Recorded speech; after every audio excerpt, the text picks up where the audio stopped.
श्री इमरान प्रतापगढ़ी जी। धन्यवाद सभापति महोदय। हम ही को कातिल कहेगी दुनिया, हमारा ही कत्लेआम होगा। हम ही कुएं खोदते फिरेंगे, हम ही पे पानी हराम होगा। सभापति महोदय, सन 1947 में दिल्ली की जामा मस्जिद की तारीखी सीढ़ियों पर खड़े होकर के भारत रत्न मौलाना अबुल कलाम आजाद साहब ने कहा था कि मुसलमानों कहां जा रहे हो, यह है तुम्हारा मुल्क, यहां तुम्हारे आबाओ अजदाद की कब्रें हैं। उस वक्त मौलाना आजाद की ये सदाएं सुन करके लोगों ने अपने सरों की गठरियां उतार करके रख दी थी। आज उसी दिल्ली में मौजूद देश की संसद में एक बिल आया है जो हमसे उसी जामा मस्जिद की सीढ़ियों के सबूत मांगेगा, जो उन्हीं सीढ़ियों के पास अपनी कब्र में सोए हुए मौलाना आजाद को फिर से कब्र से सदा देनी पड़ेगी कि ये जो कब्र है वो मेरी कब्र है, ये किसी सरकार की जागीर नहीं है। सभापति महोदय, मैं जहां खड़ा हूं इसी संसद भवन के सामने सड़क के उस पार अपनी कब्र में सोए हुए भारत के पूर्व राष्ट्रपति फखरुद्दीन अली अहमद की कब्र है। शायद अब उस कब्र से भी सदाएं आए कि ये कब्र मेरी कब्र है, ये सरकार की जागीर नहीं है। सभापति महोदय, मैं वक्फ कानूनों में किए जा रहे संविधान विरोधी बदलावों के खिलाफ बोलने के लिए खड़ा हुआ हूं। संविधान का आर्टिकल 14 हो, 29 हो, 30 हो, चीख चीख कर कहता है कि देश में सब बराबर के हकदार हैं। आर्टिकल 26 कहता है कि सबको अपने अपने मजहबी कामों के लिए मंदिर, मस्जिद, गिरजाघर, गुरुद्वारों का निर्माण करने का हक है और उसका रखरखाव का भी हक है। लेकिन डॉक्टर बाबा साहब अंबेडकर के संविधान को हर दिन कुचलने वाली ये सरकार देश के मुसलमानों से नफरत में इतनी अंधी हो गई है कि खुलेआम देश की संसद में देश सरकार के माइनॉरिटी मिनिस्टर साहब और होम मिनिस्टर साहब झूठ बोलते हैं और देश को गुमराह करते हैं। झूठ शब्द असत्य बोलते हैं। सरकार ने इस बिल का नाम उम्मीद रखा है। मंत्री जी कल से इसे देश के मुसलमानों के लिए नई उम्मीद बता रहे हैं। नहीं मंत्री जी, न तो यह बिल मुसलमानों के लिए नई उम्मीद है और न ही उम्मीद की नई किरण। सभापति महोदय, भाजपा ने पूरे देश में वक्फ के नाम पर कई सारे झूठ फैलाए हैं। आइए आज उनकी सच्चाई पर बात करते हैं। वक्फ ट्रिब्यूनल को ऐसे बताया जाता है जैसे वक्फ ट्रिब्यूनल कोई मजहबी खाप पंचायत हो। सभापति महोदय, जबकि सच्चाई यह है कि वक्फ ट्रिब्यूनल भी तो सरकारी न्यायिक विभाग है जिसमें सरकार द्वारा नियुक्त जज होते हैं, जिसमें प्रशासनिक अधिकारी होते हैं, कहीं ऊपर से थोड़ी आ गए। सभापति महोदय, देश के गृह मंत्री जी ने इसी सदन में कहा कि वक्फ ट्रिब्यूनल के फैसले के खिलाफ कोई कोर्ट नहीं जा सकता, जबकि सच यह है कि वक्फ एक्ट 1995 की धारा 83(9) के तहत हाई कोर्ट वक्फ ट्रिब्यूनल के फैसले की न सिर्फ समीक्षा कर सकता है बल्कि उसे बदल भी सकता है। सच तो यह है कि वक्फ बोर्ड खुद अपनी जमीनों के लिए कई सारी कोर्ट में मुकदमे लड़ रहा है। सभापति महोदय, दिल्ली की जिन 123 संपत्तियों को लेकर कल माइनॉरिटी मिनिस्टर, होम मिनिस्टर साहब और अभी आदरणीय नेता सदन बात कर रहे थे, आइए उनकी सच्चाइयों पे भी बात करते हैं। 1911 में जब अंग्रेजी हुकूमत ने कोलकाता के बजाय दिल्ली को राजधानी बनाने का फैसला किया तो रायसीना हिल्स के चारों तरफ जो मुसलमानों की ढेर सारी जमीनें थी उनको एक्वायर किया गया और लुटियन को इसकी तामीर की जिम्मेदारी सौंपी गई। सेंट्रल विस्टा की तरह लुटियन जोन का मेगा प्लान तैयार हुआ, लेकिन उस वक्त के मुसलमानों ने उस वक्त की अंग्रेजी हुकूमत से अपनी इबादत गाहों को बचाने के लिए लड़ाई लड़ी। मामला ब्रिटिश गवर्नमेंट तक पहुंचा। तब यह तय हुआ कि वो जो धार्मिक स्थल हैं उन्हें जस का तस रहने दिया जाएगा।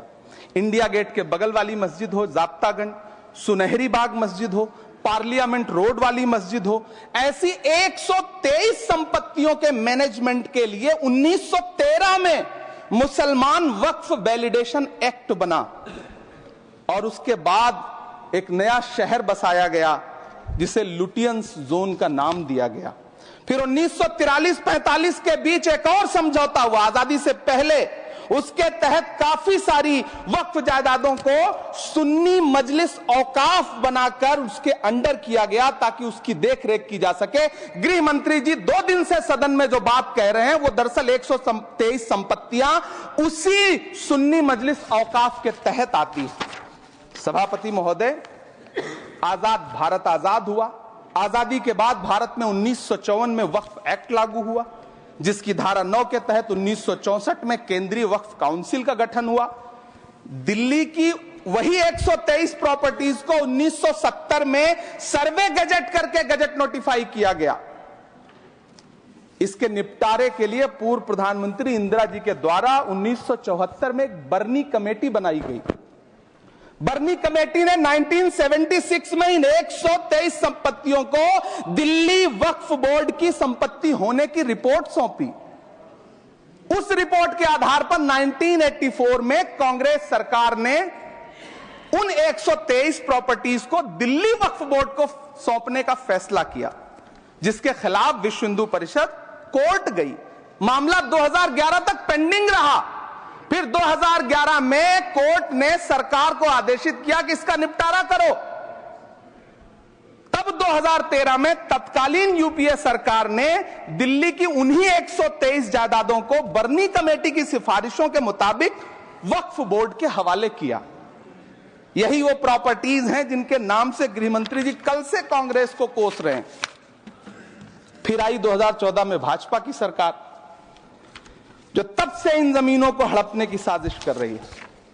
जिस बिल को मुसलमानों के हुकूक की हिफाजत करने वाला बिल बताया जा रहा है, उसी को पेश करने के लिए और उस पर बात करने के लिए लोकसभा में भाजपा सरकार के पास एक भी मुस्लिम सांसद नहीं है। जिस वक्त, मैं लोकसभा कह रहा हूं, सुना करिए, जिस वक्फ बिल को मुस्लिम महिलाओं को हक दिलाने वाला बताया जा रहा है, उसे संसद में पेश करने वाली पार्टी के पास न तो राज्यसभा में, न लोकसभा में, न देश की किसी विधानसभा में एक भी मुस्लिम महिला सदस्य नहीं। कल किरण रिजिजू जी कह रहे थे कि रेलवे की जमीनें देश की जमीनें हैं, डिफेंस की जमीनें देश की जमीनें हैं। हां मंत्री जी, हैं, बिल्कुल हैं। ये जो वक्फ की जमीनें हैं, ये हमारे पुरखों ने धार्मिक कामों के लिए डोनेट किया है। तो हम भी तो इसी देश के नागरिक हैं, हम भी तो इसी देश के बेटे हैं। तो वक्फ की जमीनें भी तो इसी देश की जमीनें हैं, उनको पराया क्यों बोलते हैं आप? सभापति महोदय, अशफाकुल्लाह खान जब फैजाबाद की जेल में फांसी के फंदे पर झूल रहे थे तो इसी देश की जमीन के लिए झूल रहे थे ना। सभापति महोदय, अंडमान की जेल में काला पानी की सजा काटकर अपनी जान देने वाले मौलाना फजले हक खैराबादी हो या शेर खान अफरीदी हो, वो भी तो इसी जमीन के लिए अपनी जान दे रहे थे ना। सभापति महोदय, पाकिस्तान के खिलाफ लड़ते हुए अपनी जान देने वाले महावीर चक्र विजेता ब्रिगेडियर उस्मान हो या पाकिस्तान के पैटर्न टैंक उड़ाने वाला परमवीर चक्र विजेता वीर अब्दुल हमीद हो, वो भी तो इसी जमीन के लिए अपनी जान दे रहा था ना। और मंत्री जी, मैं इस सदन में अलग ऐलान ये कहता हूं कि जब भी इस देश की जमीन को लहू की जरूरत होगी, आपसे 2 कदम आगे इमरान खड़ा मिलेगा, ये मैं आपसे यकीन दिलाते हुए कह रहा हूं। सभापति महोदय, मैं सरकार से कहना चाहता हूं, हमसे हमारी इबादत गाहें तो मत छीनिए ना, हमारे घरों पे बुलडोजर तो मत चलाइए ना, हमारी कब्रों में तो हमें सुकून से सोने दीजिए ना। सभापति महोदय, माइनॉरिटी मिनिस्ट्री का बजट कट करके, मुस्लिम बच्चों की स्कॉलरशिप बंद करके अब सरकार कह रही है कि हम वक्फ की आमदनी से गरीब मुसलमानों का भला करेंगे। गुजरात की बेटी बिल्किस के बलात्कारियों की रिहाई के बाद उन्हें माला पहनाने वाली लोगों के नेता ये कह रहे हैं कि यह बिल मुस्लिम महिलाओं को उनका हक दिलाएगा। धन्यवाद मोदी जी, क्या बढ़िया सौगातें मोदी दे रहे हैं आप। पहले हमें गुजराते मोदी दिया, आप सौगाते मोदी दे रहे हैं। लेकिन यह सरकार इतना याद रखे कि इसी ठसक के साथ देश की संसद में सीए का कानून भी लाया गया था और कहा गया था बड़े बड़े भाषण देकर के कि पड़ोसी देशों से हिंदू भाइयों को ला करके यहां नागरिकता दी जाएगी। लेकिन मैं आपके संज्ञान में लाता हूं सर कि पिछले इतने दिनों में इनसे नागरिकता लेने के लिए 2000 व्यक्ति भी नहीं आए, जबकि इसके उलट इन्हीं की सरकार में पिछले 10 साल में 15 लाख से ज्यादा भारतीयों ने भारत की नागरिकता छोड़ करके दूसरे देश में जाकर के बस गए। यह हुआ उस कानून का अंजाम। सभापति महोदय, इसी तरह की जिद के साथ किसानों के खिलाफ भी कानून लाए गए थे।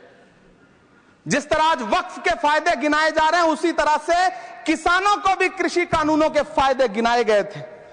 लेकिन अंजाम क्या हुआ? 700 किसानों की शहादत लेने के बाद सरकार को अन्नदाता किसानों के सामने घुटने टेकने पड़े और कृषि कानून वापस लेने पड़े। जिल्ले इलाही, जमहूरियत जो है वो नफरत और ठसक से नहीं चलती है, अकड़ से नहीं चलती है, उसमें सबकी हिस्सेदारी जरूरी है। कल देश के माइनॉरिटी मिनिस्टर ने लोकसभा में खड़े होकर एक शेर सुनाया था कि मुझसे कोई बदगुमान न हो, तो मैं उन्हें एक शेर सुनाना चाहता हूं कि मैं आज जद पे हूं तो इतना खुशगुमान न हो, मैं आज जद पे हूं तो इतना खुशगुमान न हो, चराग सबके बुझेंगे हवा किसी की नहीं। नीतीश कुमार जी हो, चंद्रबाबू नायडू जी हो, चिराग पासवान जी हो, जयंत चौधरी जी हो, देवे गौड़ा जी हो, जीतन राम मांझी जी हो, सबको समझना पड़ेगा कि जब जंगल में आग लगती है तो न वो बरगद बचते हैं जो हवा को आंधी में तब्दील करते हैं, न वो बांस बचते हैं जो आपसी रगड़ से चिंगारी पैदा करते हैं।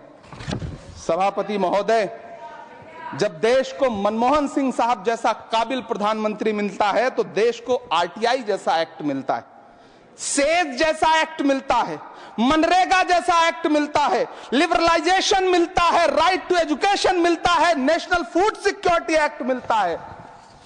लेकिन जब देश को सौगातें मोदी मिलती है तो क्या मिलता है? सीए मिलता है, फॉर्म्स लॉ मिलता है, आर्टिकल 370 मिलता है, इलेक्टोरल बॉन्ड जैसा एक्ट मिलता है और वक्फ अमेंडमेंट एक्ट जैसे बिल देश को मिलते हैं। मुझे तो अपने हमवतन भाइयों से पूछना है कि आपको अपने बच्चों की तरक्की, खुशहाली और नौकरी की दरकार है या फिर मुसलमानों की दान की गई जमीनों को लूट कर धन्ना सेठों को देने की साजिश करने वाले कानून की?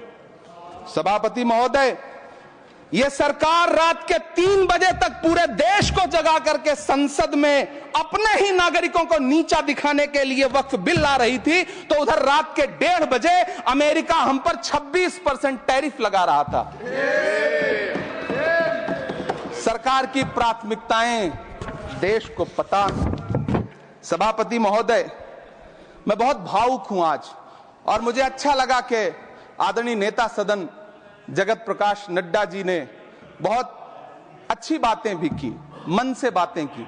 क्योंकि उनके नाम में प्रकाश जुड़ा है तो मैं उनमें हमेशा एक रोशनी की किरण देखता हूं।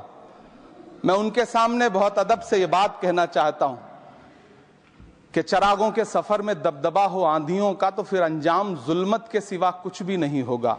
यह दुनिया नफरतों के आखिरी स्टेज पर है, इलाज इसका मोहब्बत के सिवा कुछ भी नहीं होगा। मैं भावुक हूं, मेरी पलकें गीली हैं।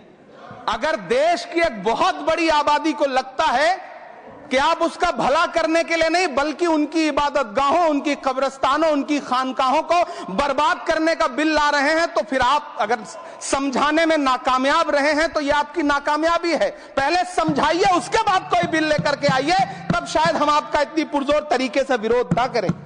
लेकिन सभापति महोदय, मैं अंत में सिर्फ इतना कहना चाहता हूं कि इस बिल में जो भी पॉइंट्स दिए गए हैं, बॉम्सी पोर्टल देख लीजिए, सरकार का झूठ आपको पकड़ में आ जाएगा। हम डरे नहीं हैं, हम सिर्फ सरकार से अपील कर रहे हैं कि हमें अपना समझिए। हम आपके अपने हैं, इस देश के नागरिक हैं और आप ताकत में हैं। संख्या बल के आधार पर बिल हो सकता है आप पास करा ले, लेकिन आपको यह बात समझनी पड़ेगी कि हम तो वो तारीख हैं, जहनों में रहना है जिसे, कागजी पुर्जे नहीं जो फाड़ डाले जाएंगे। जिस जमी पर मैं खड़ा हूं ये मेरी पहचान है। आप आंधी हैं तो क्या मुझको उड़ा ले जाएंगे? आपको यह बात समझनी पड़ेगी।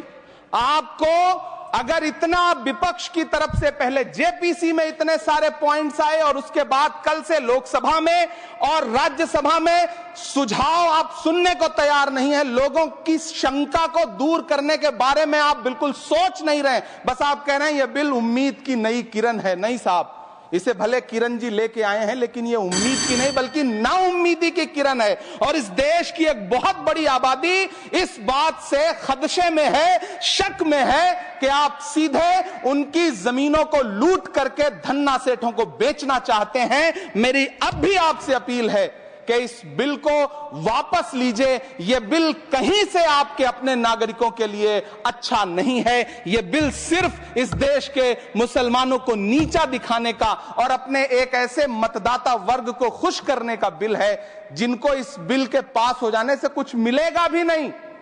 लेकिन आप एक नैरेटिव देना चाहते हैं, एक मैसेज देना चाहते हैं। मेरी आपसे अपील है कि कृपया ये जो सबका साथ सबका विकास का नारा है, इस नारे को रत्ती भर तो चरित्रार्थ कर दीजिए। बहुत बहुत धन्यवाद।